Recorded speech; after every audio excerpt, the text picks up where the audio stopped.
Kangde madam, झालं का तुमचं? करायचं का सुरू? काय कदम सर, काय परिस्थिती आहे? फिरलो बा सर, मला गावभर फिरलो पण कोणी ऍडमिशनच करायला तयार नाही आहे. असं कसं? श्रुती मॅडम, तुम्ही बोला.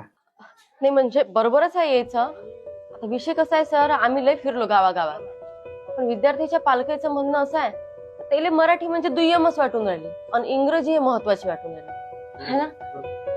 कसं आहे सर, आपल्या शाळेच्या पडक्या भिंतीपेक्षा मोठ्या मोठ्या इमारती त्याला भावून राहिल्या. आपल्या शाळेची गुणवत्ता आहे तशी, पण प्रायव्हेट शाळेत भेटणाऱ्या सुविधा त्याचं मन आकर्षित करून राहिल्या. आता मला एक सांगा, म्हणजे कोणता उपाय करायला पाहिजे आपण? मला असं वाटतं सर का बा आपण आपल्या शाळेला कसं थोडंसं रिनोव्हेट केलं पाहिजे. म्हणजे ह्या अशा भिंती झाल्या, अशा कळकल्या, त्याला आपण रंगरंगोटी करून टाकू. विद्यार्थीले बसायला असे मस्त बेंचेस, डेस्क ही सुविधा देऊ. आणि ते शौचालयाची लय बेकार अवस्था झाली आहे, तर ते थोडीशी सुधारू.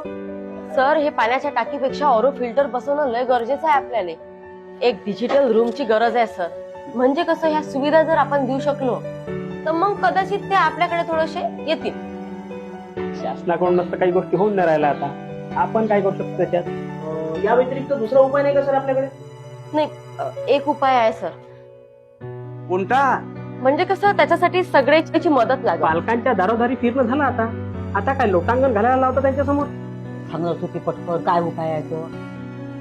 म्हणजे आपण जर सगळ्यांना एक एक पगार आपल्या शाळेसाठी दिला तर? काय बोलता मॅडम, एकदम बकवास आयडिया आहे. आपला पगार पण द्यायचा त्याला? आपलं काम आहे का ते? शासन पाहत बसून ते काय बोलून राहिली? पागल झाली काय तू? हे पहा, मी हे सगळं विचार करूनच बोलून राहिली. सर, आपल्याला शाळा वाचवायची असेल तर हे सगळं करावंच लागल. काय बोलता मॅडम, आम्हाला घर परिवार आहे ना, मुलांचे शिक्षण आहे, घराच्या EM आहे, आणि तुम्ही त्यातही म्हणता की 1 महिन्याचा पगार अजून द्या. आणि आधीच तर आम्ही ऑलरेडी आमच्या पगारातून 4-5% खर्च करूनच राहिलो आहे ना. माफ करा सर, पण तुम्ही सरकारी शाळेचे शिक्षक असूनही तुमचे लेकरं मात्र CBSE शाळेत आहे. काऊन टाकले तुम्ही? काऊन का तुम्हाला असं वाटतं ना की ह्या शाळेचा दर्जा चांगला नाहीये म्हणून? मग त्या गरिबांना जर वाटत असेल तर काय चुकी आहे हो त्याची? सर, तुम्हाला सांगतो मी, ह्या गरीब शेतकऱ्यांची ऐपत नसतानाही ते आपले लेकरं CBSE प्रायव्हेट शाळेत टाकून राहिले. काऊन टाकून राहिले? काऊन का तेले असं वाटू राहिलं की आपले लेकरं त्या शाळेत टाकले तर मोठे साहेब बनतील. ह्या दिव्या स्वप्नात आपल्या डोक्यावरचे कर्ज वाढवून राहिले. मला सांगा सर, आपली शाळा अशाच तर लोकांसाठी आहे ना. मग सरकार जर एक पाऊल पुढे घेत नसेल, आपण एक पाऊल पुढे घेऊ शकत नाही? एक आदर्श निर्माण नाही करू शकत का आपण? गावंडे मॅडम म्हणतायत ते बरोबर बोलतायत. आपली काहीतरी जबाबदारी आहे शाळेप्रती, एक समाजसेवा म्हणून. हे बघा, कोणाकडे जबरदस्ती नाहीये. ठीक आहे, मी एक पगार द्यायला तयार, पण तुम्हाला कोणाला जबरदस्ती नाही. बरं, तुम्हाला द्यायचं असेल तर तुम्ही हात वर करा.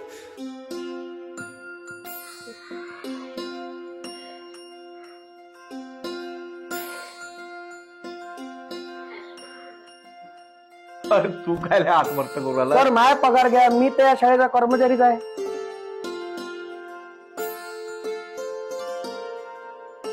मला खरंच कौतुक वाटून आलं आज तुमचं. एक मुख्याध्यापक म्हणून ऊर भरून आला.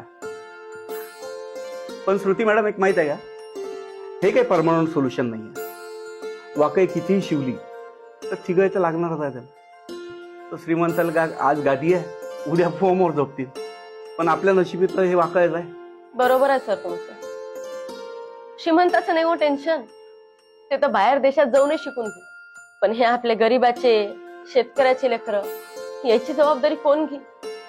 पहिलेच तर शिक्षणाचं खासगीकरण झालंय, त्याच्यात आपल्यासारख्या शिक्षकांनाही हात वर करून घ्यायचं म्हणजे झालं. नोकऱ्या तर कठीण झाल्याच आहे, पण ह्या गरीबाच्या लेकरानं का सुशिक्षित राहावं नाही ह्या देशात? मग यायच्या शिक्षणाची जबाबदारी कोणाची?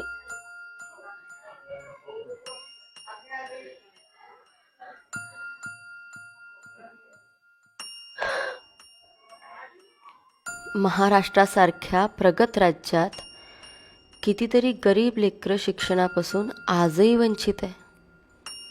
पोटाची भूक भागवाव का शिक्षण विकत घ्या, हा प्रश्न मायबापाच्या समोर आहे. महाग होत चाललेलं शिक्षण आणि गरिबीचं वाढत चाललेलं ओझं कितीतरी स्वप्न अर्धवट तुळवून टाकते. शिक्षणाचा हक्क सर्वांसाठी आहे, पण वास्तव अजून खूप कडवट आहे.